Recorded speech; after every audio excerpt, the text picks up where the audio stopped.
Hi, welcome. On this video, I'd like to take a couple minutes to talk about the issue of how people think, of showing that the emotional connection people have with dogs really plays a huge role when it comes to overcoming behavior issues and problems. And this is where training itself is represents a relational changing process as versus a learning-based exercise. So therefore, when you really look at this issue of how people think and what it represents relationally, things will start to make sense. You'll see a pattern develop of certain personality types and people who are really struggling to overcome behavior issues, and not at the same time not really having good clarity because of how the type of connection that is happening at the relational level.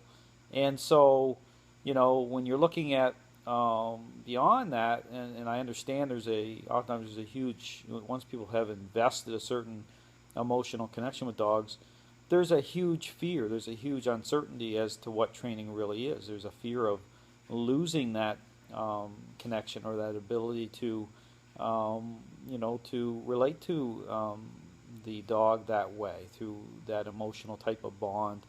And but however, what I help people understand is it's about going deeper. It's about looking at the connection as opposed to initially fearing a loss or fearing losing, which I understand can be very upsetting for people.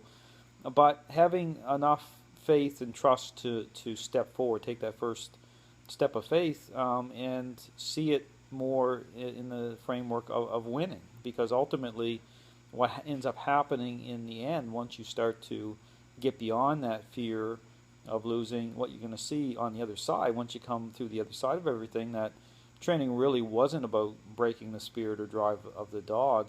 It represents something more profound and meaningful. In fact, what happens is you develop a deeper bond with the dog, a deeper relationship, and in the end, you're going to be happy, and the dog is going to be happy as well. So it's a win-win for both dogs and owners. So anyway, just something to think about when you're considering training itself. That it's not what a lot of people how they try to define it through their ideology. They try to make training look like it's going to be it's about being abusive. It's about all those things, and that's not what it's supposed to be. Although you're going to get that at both ends of the spectrum. You can get both extremes happening, and both are very unhealthy for the relationship. And but that's not what training is really about. It's about coming in the right relationship. It's about doing the right thing.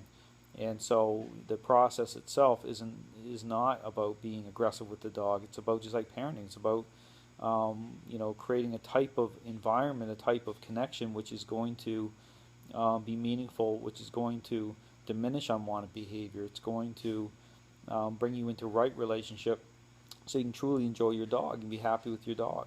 So anyway, just something to think about if you're considering training. If you have any questions, I'd be more than happy to answer them, even about the fear of what training is, help you make sense of some of these narratives that are put forward or promoted about training, and help you understand that dogs share a very profound, a very deep connection with us through nature.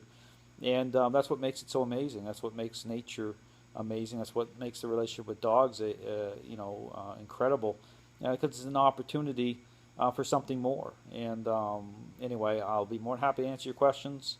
Have a great day.